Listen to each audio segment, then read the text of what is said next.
안녕하세요. 저는 곧 환갑을 앞두고 있는 아저씨입니다. 지금부터 여러분들께 고민을 하나 이야기해 보려고 해요. 도저히 혼자서는 답을 모르겠고, 그렇다고 친구들과 상의하자니 그럴 만한 이야기도 아니라 차라리 모르는 사람들에게 이야기하는 것이 낫겠더라고요. 이러지도 저러지도 못하고 있는 상황에서 여러 사람들의 조언을 구하는 만큼 깊이 고민해 주시고 현명한 조언들 부탁드릴게요.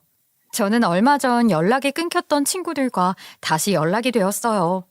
제가 지방에서 초중고를 나왔는데 몇십 년 전이다 보니 동네가 작아 거의 초등학교 친구가 중학교 친구고 중학교 친구가 고등학교 친구고 그랬어요. 그래서 두루두루 다 같이 아는 사이들이죠. 그런데 어느 날 걸려온 전화 한 통으로부터 축하할 만한 소식을 듣게 된 거였어요. 그 친구 이름을 정남이라고 할게요.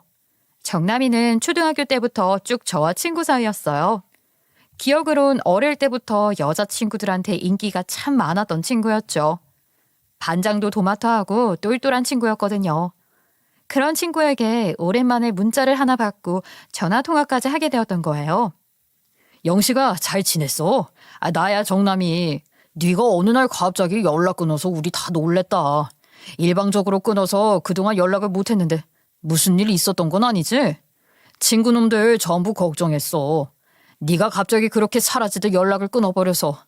잘 연락하고 지내다가 이렇게 된 지 거의 30년 만이네. 아직 나 기억하지? 우리 초등학교부터 중학교까지 쭉 같이 나왔잖아. 갑작스레 날라온 정남이의 연락에 불현듯이 친구들과 보냈던 젊은 시절 추억도 떠오르고 그랬어요. 사는 게 바빠서 점점 연락하는 떫도 길어지고 그나마 젊을 적에는 결혼한다는 이유로 한 번씩 모이곤 했는데 이제 다들 장가를 간 뒤라 경조사 외에 모일 만한 핑곗거리가 없었죠. 친구들 하나둘 여기저기 찢어지고 그러다 보니 인원수도 막 많지 않아 전부 친하게 지내곤 했었는데 안부 연락도 잘 주고받지 않게 되는 사이로 남아있더라고요. 그런데 잊지 않고 정남이가 먼저 반가운 연락을 주었기에 저도 무척 반갑게 전화를 받았어요. 영식아, 이야, 이게 웬일이야. 오랜만이다. 잘 지냈어? 우리가 언제 마지막으로 보고 안 봤지? 어떻게 알고 연락을 다시 했어? 반갑다. 연락 줘서 고마워. 아니다. 애들이 다 너 무슨 일 난 줄 알고 걱정은 되는데 연락들을 쉽사리 못하더라. 연락해도 네가 안 받고 이러니까 네가 나중에 다시 연락 주겠지 뭐 그런 마음으로 기다렸나 보더라고. 우리 나이쯤 되면 무소식이 희소식이거니 하고 살게 되지 뭐. 근데 사실 내가 희소식 하나 전하려고 연락했어. 나 다음 달에 결혼한다. 와줄 거지? 그 친구는 환갑이 다 되도록 장가를 못 가고 있던 노총각 친구였어요. 다른 친구들 전부 홍기가 차서 적당히 결혼할 여자 골라 다들 결혼하고 그랬는데 그 친구만큼은 그렇게 어물쩍 결혼하기 싫다며 버티고 버티다 그 나이가 되도록 노총각 신세를 면치 못하고 있었던 거예요. 그런데 그랬던 친구가 이번에는 정말 결혼하고 싶은 여자를 만나게 된 건지 드디어 장가를 가게 되었다고 연락을 준 거였죠. 얼마나 놀라고 또 기뻤는지 몰라요. 이야, 정남아, 너 이제 초혼이야? 세상에 새삼스럽다 야. 네가 초혼이라니. 어지간히 결혼하고픈 사람을 못 찾는다 싶더니 드디어 찾았구나. 너무 잘 되었네. 그래 청첩장 받아야지. 한번 만나자 오랜만에. 그럼 재수 씨 소개도 시켜줄 거야?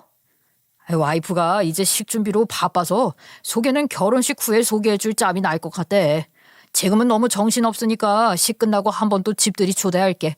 그럼 이번 주 금요일 저녁에 별일 없으면 한번 나올래? 우리 다 같이 친하게 지내던 애들 불러서 내가 한턱 쏘기로 했어. 청첩장도 돌리고 오랜만에 얼굴도 볼 겸 너 나온다고 하면 애들이 참 좋아하겠다. 저는 그 친구 덕분에 잊고 지냈던 다른 친구들과 얼굴 보고 이야기할 자리를 가지게 될 수 있었죠. 동창회 겸 청첩장 모임을 겸사겸사 치르게 된 거였어요. 그래? 그럼 재수 씨는 나중에 보고 일단 친구들 얼굴도 다 같이 볼 겸 나갈게. 날짜랑 장소 한 번만 문자로 남겨줘. 근데 나 애들이랑 연락 안 하고 산지 꽤 오래되었는데 애들이 내가 갑자기 나타나서 불쑥 끼어들면 불편해하는 건 아니겠지? 에이, 불편하긴 다들 보고 싶어 해. 안 그래도 애들한테 너랑 연락해볼 거라고 벌써 넌지시 말해뒀는데 다들 네가 연락받았으면 좋겠다더라. 안 그래도 우리끼리 있는 카톡방 있는데 애들이랑 얘기하고 너도 초대해줄게. 조금만 기다려. 그럼 그날 보자. 그래. 연락해줘서 고맙다. 결혼 다시 한번 축하하고. 30년 만에 연락해본 친구였지만 여전히 반가웠어요. 마치 학생 때로 돌아간 것 같은 즐거운 마음에 저도 한껏 들뜨고 친구들까지 볼 생각에 설레더라고요. 그렇게 정남이와 전화를 끊고 나니 정남이가 문자 메시지로 청첩장 모임 장소를 찍어주었어요. 그러고는 동창들이 모여있는 단톡방에 나를 초대해 주었죠. 그러자 다들 기다렸다는 듯 밀린 안부를 물으며 반갑게 대해주었어요. 우리들은 나이만 먹었다 뿐이지 다들 학생 때 모습 그대로였죠.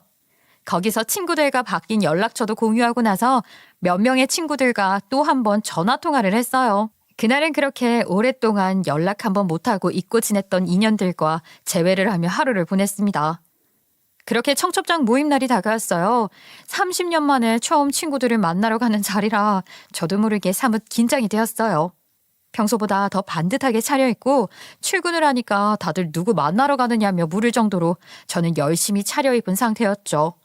퇴근 후 약속 장소로 가니 이미 다른 친구들은 많이 와 있었어요. 세월이 많이 지났지만 그래도 얼굴들이 많이 변하지 않아 대번에 알아볼 수 있겠더라고요. 영식아, 여기야 여기. 이야, 얼굴 그대로네. 얼굴이 하도 안 변해서 어제 만난 것 같다. 야, 세월이 다 비켜갔나 봐. 여기 앉아봐. 아니, 네가 어느 날 갑자기 연락이 두절되더라. 그래서 다른 애들한테도 물어봤었지.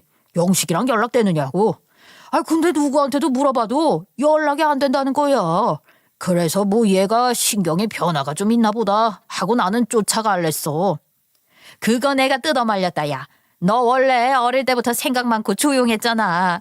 다른 애들이랑 다르게 어릴 때 뭣도 모르고 너 특이하다 놀리는 애들도 있었지만 네가 감수성도 풍부하고 세심한 면이 있어서 그렇게 들이닥치면 너 기겁할 거라고. 참, 너 핸드폰 번호도 바뀌었더라. 내가 몇 번 문자만 보냈었는데 답이 없더라고. 그랬나? 야야, 그게 뭐 중요해. 이렇게 다시 연락이 닿은 게 중요하지. 어린 시절 내가 신경에 변화가 있어봤자 뭐 얼마나 크게 변화가 있었겠냐. 뭐 잠깐 삐졌었나 보지. 그래도 이렇게 정남이 덕분에 다시 연락 닿고 보니 되게 반갑다 다들. 어찌 지냈어? 먹고 사느라 힘들지? 영희 너는 여전히 곱네. 근데 정남이는 늦어? 오늘 주인공이 이렇게 늦나? 어머, 그러니? 그나저나 정남이는 네 연락처를 어떻게 알고 연락을 했대? 근데 네가 아무 일 없었다는 듯 받았다더라고. 전화번호는 바뀌어도 카톡 친구에 뜨나? 정남이 이거 오늘 만난 고객이 진상인가 봐. 좀 늦는다고 먼저들 시켜먹고 있으라더라. 돈 잘 버는 애는 역시 삶이 고달프구나. 정남이 타고 다니는 자동차도 외제차다? 정남이는 영업을 하고 있다고 했어요. 우수사원이라 회사에서 꽤 촉망받고 매달 목표 달성은 기본이라 어디 같이 여행이라도 갔다 치면 회사에서 숙소도 대주고 여름에는 휴가도 보내주고 그런다더라고요. 어릴 때부터 성격이 그렇게나 좋더니 그 성격 어디 안 가고 여전히 잘 살아있는 듯 했죠. 그 성격으로 영업을 하니 돈도 꽤나 잘 버는 것 같았어요. 친구들 말로는 외제차도 타고 다닌다더라고요. 그나저나 정남이 저놈 우리 중에 제일 늦게 결혼하더니 정말 횡재했어. 60까지 장가도 못 가고 있길래 이제 저놈도 나랑 같은 팔자겠거니 했거든. 나 완전히 안심했어. 우스갯소리로 맨날 나랑 같은 건물 살자. 실버타운 동기하자. 나중에 늙으면 서로 매일 생사 확인해주자. 이런 소리 했단 말이야. 진짜 노총각 동지처럼 생각하고 있었는데 정말 배신이다. 재수씨가 자그마치 17살 아래란다 아래. 아이고 능력자라고 해야 되나? 전에 언뜻 한번 배웠었는데 관리도 잘하셨나 봐. 완전히 더 어려 보여. 누가 보면 뭐 삼촌이랑 조카? 그 정도로 보게더라니까. 친구들의 관심사는 이제 정남이의 결혼 상대로 자연스레 쏠려 있었어요. 17살이나 연하라는, 그러니까 이제 40 초반인 여성분이라는 거였죠. 관리도 잘해서 어려 보이는 그런 여성분을 환갑에 만나다니. 처음에는 정남이가 돈도 잘 벌고 성격도 좋고 하니 돈 보고 접근한 여자는 아닐까 정남이 걱정도 되었어요. 정남이가 이번에 결혼하신다는 분이 17살 연하라고? 와, 어떻게 만나게 된 거래? 정남이 돈 보고 접근하거나 그런 건 아니겠지? 삼촌이랑 조카라니? 전에 한번 봤다며. 어때 보였어? 사람 괜찮아 보였어? 아유, 야, 정남이 완전 복 받았어. 그분은 자기 또래 남자애들이 남자로 안 보인대. 다들 애 같아서 결혼할 마음도 안 든다고 그러시다니까. 돈 보고 접근했다기에는 사람이 참 순진하고 어려 보였어. 막 돈 보고 접근하는 날라리 스타일은 아닌 것 같더라. 뭐 그냥 속에 그런 걸로 만났다던데. 아이, 대체 어떤 사람이 환갑 다 되어가는 남자한테 연하를, 그것도 17살이나 연하를 소개해준대. 재수 씨 소개해준 사람 나도 소개해달라고 하고 싶더라. 근데 정남이 그놈은 곧 죽어도 알려주지는 않아. 그냥 뭐 회사 사장님이 아는 사람 소개해준 거라고 그러는데. 오랜만에 정남이 청첩장 모임 덕분에 친구들과 이런저런 이야기를 나누고 있는데 정남이 와이프 이야기도 나오더군요. 17살이나 어린 여자와 결혼을 하게 되었다고 하니 다들 부러워하기도 했고 신기해하기도 했어요. 그러다가 목표물은 이제 저로 바뀌어 제 근황 이야기도 좀 나누고 그랬어요. 아참, 그나저나 영식이 너는 그동안 어떻게 지냈어? 네 이야기도 좀 해봐. 오늘 정남이 결혼 이야기도 결혼 이야기인데 여기 애들 거의 다 너랑 연락되었다는 소식에 더 놀랬을걸? 아이, 다야 뭐 서울살이 정신없고 바빠서 뭐 아무랑도 연락 못하고 살았어. 돈 버느라 바빴지. 서울 집 한 채 값이 얼마나 어마무시한지 아냐? 1년에 1,000만 원씩은 오르는 것 같아. 전셋집만 전전하며 살기도 보통 일이 아니니까. 집 하나 장만해보겠다고 진짜 개처럼 돈만 벌었어.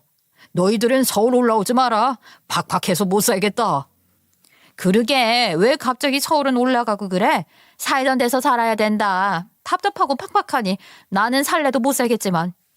야야, 영식이도 다 이유가 있어서 올라갔겠지 뭘. 그래 영식아, 네가 거기 올라가서 자리 잡는다고 고생 꽤나 했나 보다. 그래도 그렇지, 가끔 연락 한 통은 해주지 그랬냐? 우리 섭섭해. 이제는 우리도 나이가 나인데 연락 주고받을 정도 여유는 되지? 이제 너 괜찮은 거지? 갑자기 서울 올라가면서 연락까지 끊긴 제게 다들 서운해하는 기색이면서도 조심스러워하는 눈치길래 친구들 눈치 보게 만든 것 같아 오히려 제가 미안하다며 같이 술잔도 좀 기울이고 친구들의 밀린 이야기도 듣고 그러고 있었어요. 얘들아, 미안하다. 내가 좀 늦었지? 오늘 고객 너무 힘들었네. 다들 뭐 좀 먹고 있었어? 이야, 오늘 주인공 오셨네. 근데 어쩌냐? 오늘 네 결혼도 결혼인데 영식이랑 30년 만에 만나 연락된 게 더 신기해서 관심이 다 그리 쏠려 있었다. 어떻게 연락이 다 됐어? 그러게 카톡이 참 좋아. 몰랐는데 핸드폰 쭉 내려보니까 영식이가 친구 목록에 있더라니까. 연락처가 바뀌어도 친구 목록에 뜨나 봐. 혹시나 해서 톡으로 먼저 영식이 맞느냐고 물어봤는데 영식이 맞다길래 바로 전화번호 물어보고 전화 걸었지. 너희들이 엄청 보고 싶어 했다고 싹 전달해줬어. 맞아, 정남이 덕분에 오늘 반가운 얼굴들 많이 보고 간다. 그날은 그렇게 오랜 세월 잊고 살았던 정든 얼굴들 만나 이야기도 나누고 정남이 결혼도 축하해주고 그렇게 결혼식장에서 보자는 약속을 하고 헤어졌어요. 그리고 결혼식 당일이 되었죠. 17살이나 어리다던 신부는 대체 어떻게 만나게 된 건지 정남이가 말을 아끼길래 저도 은근히 신부의 존재에 대해 궁금증이 생겨 있었거든요. 친구가 봤을 때 그냥 순진하고 여려 보인다고는 했지만 그래도 혹시 모르니 한번 보면 좋겠다 싶었어요. 그런데 신부 대기실에 가서 신부 얼굴을 보는데 얼굴을 보자마자 머리가 깨질 듯이 아프더라고요. 머리가 너무 깨질 듯이 아파 그 자리에서 주저앉아 버렸던 것 같아요. 머릿속에 신부의 얼굴이 뇌리에 박힌 듯 계속 떠올라 있는데 익숙한 얼굴이랑 겹쳐지는 것 같았어요. 익숙한 얼굴인데 처음 보는 얼굴이요. 저도 이게 무슨 느낌인지 잘 몰라서 머릿속에서 벌어지는 일을 따라가지 못하고 있었어요. 그런데 갑자기 잊고 있던 기억이 하나 떠올랐어요. 지금 내 앞에 있는 신부가 바로 내 딸이라는 것이었죠. 저 아이가 내 딸이다라는 확신이 들었어요. 그러자 어떻게 잊고 살았나 싶은 순간순간의 기억들이 하나 둘 떠오르는데 제가 웬 여자랑 결혼도 했더군요. 유부남이었던 거예요. 저 신부가 내 딸이라니 확신이 들면서 도대체 이 기억들이 무엇인지 알 수가 없어 그대로 이마만 부여잡고 앉아있으니 하객들도 놀라고 정남이도 놀랐을 거예요. 저는 머리를 싸매고 바닥만 쳐다보고 있다가 정남이의 목소리가 들리면서 정남이의 손이 시야에 들어오기에 그 손을 얼른 붙잡았어요. 정남이었죠. 저는 정남이에게 매달리다시피 하며 물었어요. 정남아, 너 저 아이 어디서 만났다고 했어? 나 지금 기억이 났어. 정남아, 나 결혼했었어. 아이도 있었어. 내 딸, 쟤 내 딸이잖아. 정남아, 너 내 딸인 거 알고 있어? 알고 결혼하는 거야, 내 딸이 왜 너랑 저러고 있어? 이거 지금 뭐야, 한꺼번에 기억이 와라락 떠오르면서 머리가 너무 어지럽고 혼란스러웠어요. 머릿속에 떠오르는 질문도 너무 많다 보니 말도 두서없이 횡설수설 나오더라고요. 그 와중에 딸아이 얼굴만 눈에 계속 들어왔어요. 사실 보자마자 딸아이라는 걸 대번에 알아채고 기억이 솟을 수 있었던 건 딸아이 몸의 흔적 때문이었어요. 어릴 적부터 몸에 나 있던 점이 있었거든요. 목부터 턱까지 나 있던 커다란 빨간 점인데 그걸 보자마자 기억이 난 거였어요. 제가 17살에 사고를 쳐서 아내와 결혼도 하고 딸도 낳았었더라고요. 딸이 2살인가 3살이 되었을 적인 것 같은데 아내와 살던 집에 화재가 났어요. 처음에는 연탄가스가 방에 새서 그 가스를 들이마신 상태였죠. 정신이 혼미한 상태에서 비틀거리며 아내를 깨우고 아이를 데리고 함께 집 밖으로 나오려고 했는데 집에 불이 나면서 거의 폭발이 일어났고 아내가 미처 탈출을 하지 못하고 그 자리에서 바로 세상을 떠난 거예요. 다행히 저는 아이를 감싸 안고 밖으로 튕겨져 나와 살았는데 병원에서 깨어난 이후 기억상실증이 걸려 있었고 아내를 잃었다는 기억만 남아 있었던 거죠. 목숨까지 걸어가며 구하려 했던 딸의 존재는 기억도 못했어요. 그렇게 저한테 딸이 있다는 사실을 까맣게 잊고 그대로 퇴원, 아내 장례만 치러준 채 도망을 치듯 고향을 떠났던 거예요. 만약 제게 형제라도 있었으면 내가 어떤 삶을 살고 있었는지 사고 이전의 삶에 대해 사실을 알려줬을 텐데 저한테는 그런 이야기를 해줄 수 있는 형제도 없었고 부모님도 일찍이 돌아가신 뒤였어요. 아내 역시 저와 같은 혈혈단신 상황이라 내가 사고에서 깨어난 이후에는 사고 전의 삶을 설명해줄 형제도 친척도 남아있지 않았던 거예요. 아내를 잃은 뒤에는 슬픔이 너무 심했고 견디기 힘들어 무의식적으로 아내와의 추억도 머릿속에서 잊으려 노력했던 것 같아요. 아내와 추억이 담겨있던 집, 짐들 전부 화재로 소실되어 있어 내게 남은 거라곤 내 몸뚱이 하나뿐이었으니 기억만 사라지면 괴로워하지 않을 수 있었죠. 그래서 저는 그대로 통장 하나만 든 채로 서울로 올라갔고 아내를 잃은 슬픔을 대신해 미친 듯이 돈만 벌며 살아왔어요. 그래서인지 아내와 지내던 날들을 떠올려 보면 무슨 뿌연 안개에 가려진 것처럼 기억이 잘 나지 않았어요. 듬성듬성 조각 같은 기억만 남아있고 통으로 남아있는 기억은 정말 단 하나도 없었죠. 그러니 친구들은 내가 아내를 잃고 정신을 못 차리는 거라 생각해 연락을 쉽게 하지 못했고 저 역시 친구들로부터 위로 연락을 받으면 아내에 대한 기억이 자꾸 떠오르니 일방적으로 친구들과 연락을 끊었던 거예요. 친구들이 왜 연락을 끊었었냐, 일방적으로 그렇게 끊고 나서 걱정 많이 했다, 이런 이야기를 할 때 사실 이해가 잘 안 되었어요. 제가 끊었었나 하는 의문이 있었지만 정말 오래된 기억이라 잘 기억이 안 나서 이해가 안 되나 보다 그렇게 생각하고 넘겼던 거거든요. 친구들이 하는 말도 그제야 이해가 되었어요. 나중에 정남이에게 들으니 추측건데 제 딸아이는 병원에 함께 치료를 받고 있다. 보호자인 제가 연락두절 찾아오지도 않으니 그대로 보육원에 맡겨진 것 같다고 했어요. 처음부터 알지는 못했어, 영식아. 진정하고 일단 여기 앉아봐. 내가 다 설명할게. 네 딸은 지금 네가 아버지인 거 몰라. 그게 무슨 소리야? 내가 아빠인 걸 모른다고? 너 네 딸이 몇 살 때 나왔는지 기억나? 17살이야. 너 죽은 재수 씨랑 사고 쳐서 고1 때 딸 낳았잖아.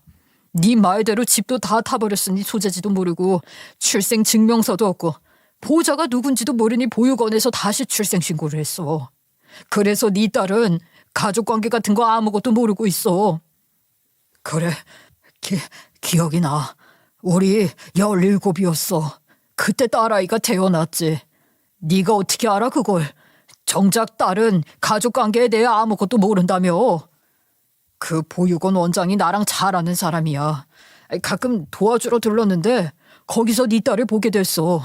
물론 처음에 네 딸인 건 몰랐어. 무슨 장난인지. 아이가 너무 착하고 예쁜데 부모 사랑 고파하는 게 너무 보였어. 보육원 하루 이틀 간 거 아닌데 아이가 너무 눈에 밟히더라.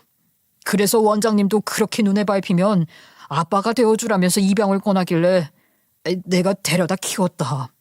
보육원 원장 말이 어디 동네 불이 나서 아버지로 보이는 사람이랑 같이 병원에 실려 들어왔는데 보호자가 애 버리고 혼자 퇴원했다더라고. 병원비는 밀리고 보호자는 잠적하고 그러니 보육원을 연락이 들어갔던 것 같아. 그때는 뭐 그런 서류가 제대로 보관되어 있기를 했겠냐. 요즘 세상처럼 시스템이 제대로 갖춰져 있기를 했겠냐. 부모가 작정하고 버리고 가면 뭐 잤던 시절 아니냐. 그래서 보육원에서 자랐어. 그래. 화재. 우리 집에 화재가 있었어. 연탄가스도 많이 마셨고 정민이랑 둘이 나를 안고 나오다가 잘 기억이 안 나. 그때 일은 깼을 때 정민이가 세상을 떠났다는 걸 알고 내가 제정신이 아니었지.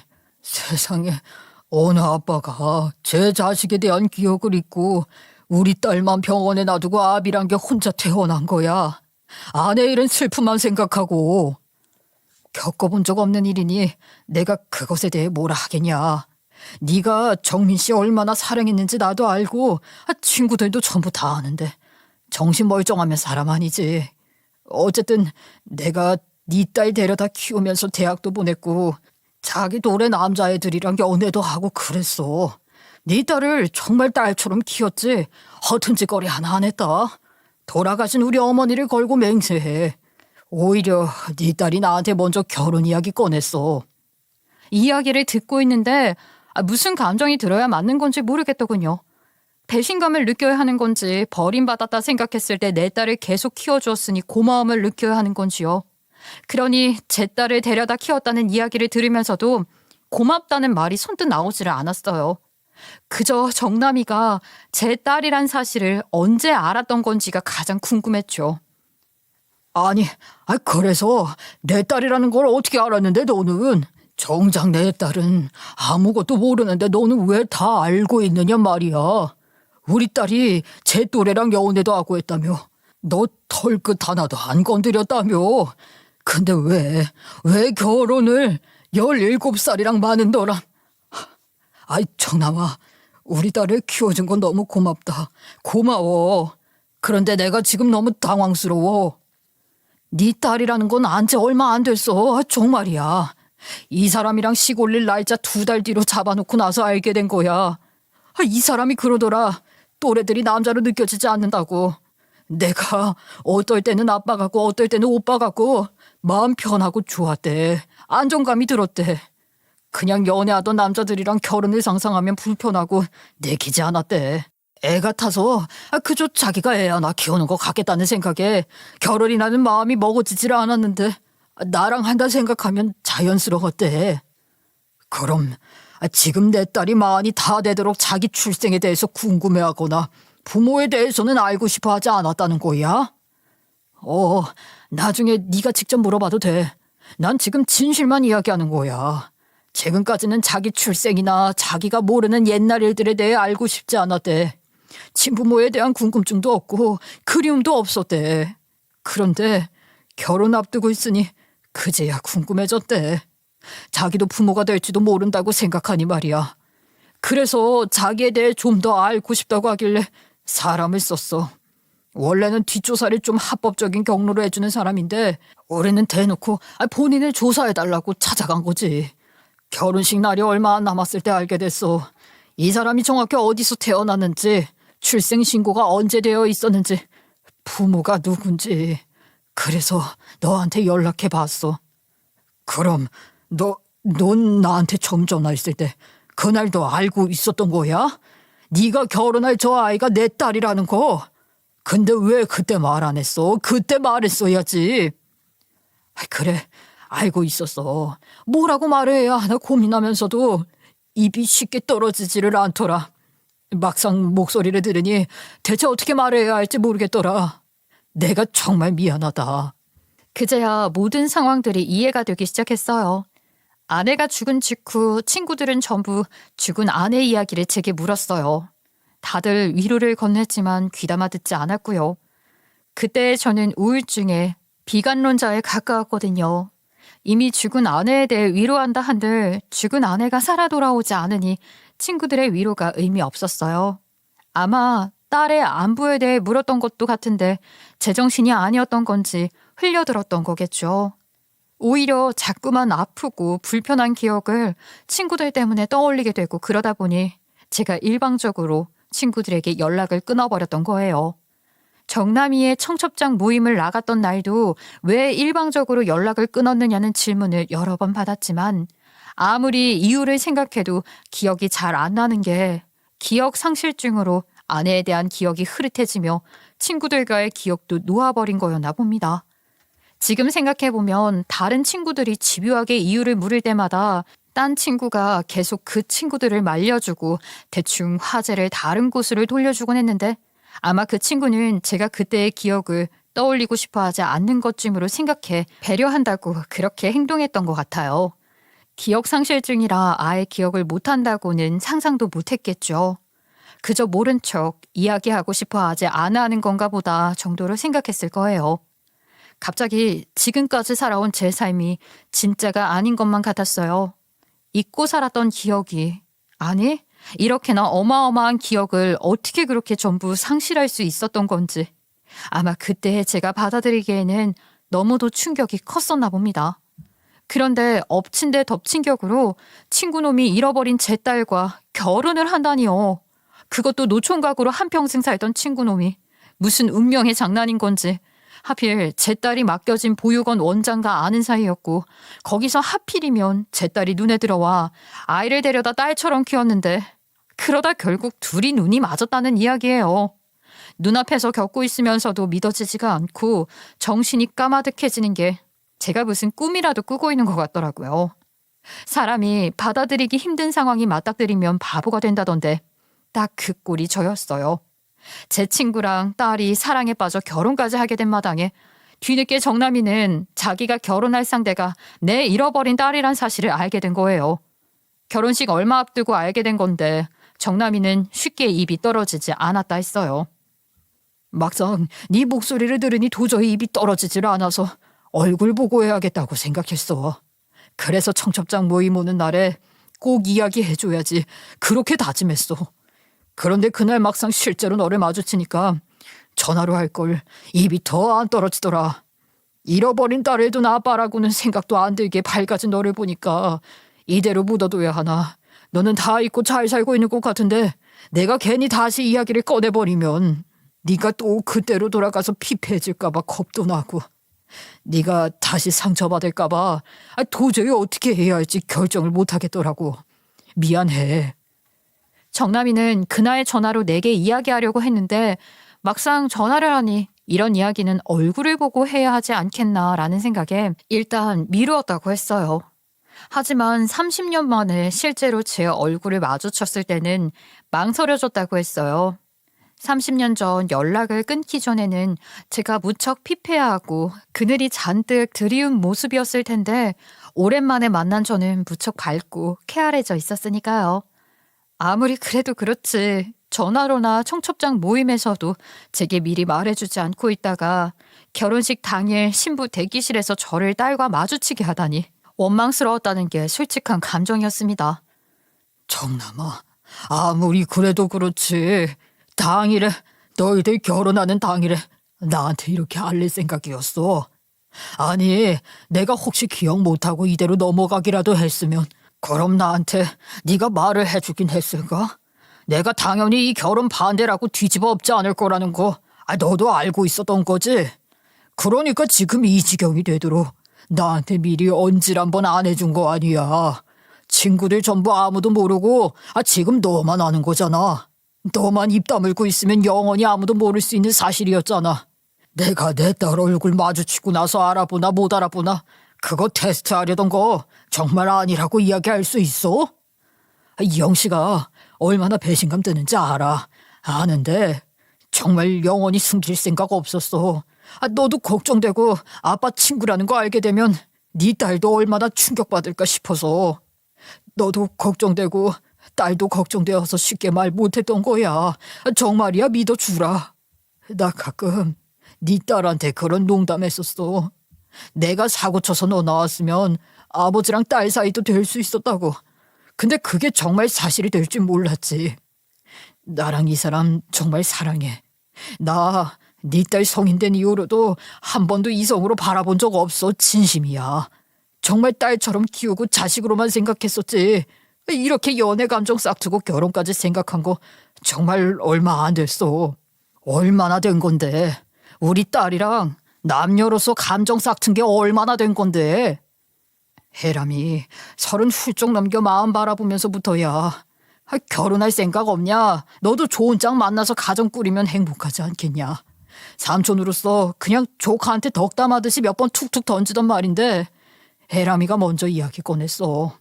마늘 먹어도 남자들은 어찌 저리 애 같냐고. 결혼 생각이 싹 식는다고. 자기는 결혼 서둘러서 할 생각 없대. 괜히 그러다 형편없는 놈 잘못 만나 인생 골로 간다고. 근데 나랑은 괜찮겠다 싶대. 갑자기 그랬어. 그래서 너는 옳다구나 좋다고 했어. 만나보자고 한 거야? 그럴 리가 있냐. 나도 양심 있는데. 너랑 나 나가면 삼촌이랑 조카로 보지 누가 우릴 연인 사이로 보냐고. 또래 중에도 성숙한 놈 있을 거라고. 그런 놈 만나라고 나도 거절했어. 영식아, 믿어줘. 네가 나중에 물어봐. 어차피 물어보면 다 탄로날 일들인데 내가 지금 네 앞에서 거짓말할 이유가 없잖아. 가족끼리 그러는 거 아니다. 평생 가족으로 잘 지낼 수 있는데 왜 그러냐 설득도 했어. 근데 네 딸 혜람이가 그런 걸 원치 않는단다. 내가 남자로 느껴지고 듬직하고 의지하고 싶대. 사랑이라는 감정이 싹 트는데 이걸 어떻게 참느냐한다. 나이 다 알고 그냥 진짜 가족같이 전부 다 드러내고 살았는데 혜람이는 거기서 안정감을 느꼈대. 정남이를 추궁하면 할수록 눈앞이 아찔했어요. 내 딸과 친구가 어떻게 사랑에 빠졌는지에 대한 이야기를 듣고 있자니 이루 말할 수 없는 감정이 막 솟구쳐 올랐죠. 물론 분노도 있었고 혐오감도 없었다면 거짓말일 겁니다. 그러면서도 한편으로는 자식도 잊고 살았던 주제에 이런 감정을 느끼고 있는 제 자신이 한심스럽고 염치 없다고 느껴지면서 스스로에게 실망하게 되더라고요. 혹시 아빠라는 사람이 없이 어린 시절을 나면서 나이 많은 남자에 대해 갈망이 생긴 게 그릇되게 표출된 것은 아닐까라는 생각도 들면서 일이 이 지경까지 돼버린 게 전부 제 탓 같기도 했고요. 뜯어 말리고 싶다가도 내가 무슨 자격으로? 라는 생각에 말이 안 나왔어요. 그렇다고 가만히 놔두자니 나중에 혜람이가 알게 되면 나를 더 원망하지 않을까? 라는 염려도 커졌고요. 정말 미치고 팔짝 뛸 노릇이었어요. 정남아, 네가 볼 때 혜람이가 아빠 없이 자라서 그냥 나이 많은 남자에 대해 로망이라던가 판타지가 생겼을 거란 생각은 해본 적 없어? 그런 걸 수도 있잖아. 영식아, 나도 혜람이가 어렸으면 그렇게 생각했을 거야. 근데 혜람이가 자기 마음 고백한 게 40이다 40. 먹을 만큼 먹은 거 아니야? 그리고 20대 때는 곧잘 제 또래 남자애들이랑 다른 여자애들처럼 연애도 하고 설레고 헤어지면 슬퍼도 하고 했어. 애가 좀 성숙한 편이긴 했어. 만나면서도 남자친구한테 맨 잔소리하고 공부시키고. 아마 만났던 놈들은 전부 혜람이보다 오빠였을 텐데도 하고 있는 거 보면 혜람이가 영락없는 누나였지. 그냥 제 또래 남자 만나서 연애하고 그러다 결혼하고 아이 낳고 그러게 네가 옆에서 도와주지 그랬어. 우리 나이가 지금 꼭 결혼을 해야겠어? 아니 혼인신고라도 하지 말던가. 우리 앞으로 살 날이 얼마나 남았겠어 정남아. 우리 죽고 나면 혜람이는 누가 돌봐줘? 말도 안 나왔어요. 앞으로 남은 생이 40년 될까 말까인데 그렇게 일찍 죽고 나면 우리 딸은 남는 생 어찌 살라고 환갑에 우리 딸을 아내로 맞이하느냐는 말입니다. 정남이는 가끔 우스갯소리로 내가 사고 쳐서 너 낳았으면 딸인데 라는 농담을 내 딸과 주고받았다고는 했는데 그게 농담이 아니라 진짜가 되어버렸다며 본인도 처음에는 혼란스러웠다고 했어요. 게다가 저랑 정남이는 친구인데 정남이가 제 딸과 결혼하게 되면 친구 사이가 장인과 사위 사이로 변해버리는 게 되는 거예요. 정말 미안하다. 사실 너랑 장인 사위 사이 될 줄 모르고 이미 그 전에 혼인신고부터 해뒀어. 미치겠네. 그래, 혜람이는 내가 자기 아빠인 거 모른다며? 어떻게 너만 이 사실을 아는데? 다행인지 불행인지 이 사람 출생에 대해 조사해줬던 사람이 나한테 먼저 연락을 줬어. 아버지가 누구인지 알아냈었다면서.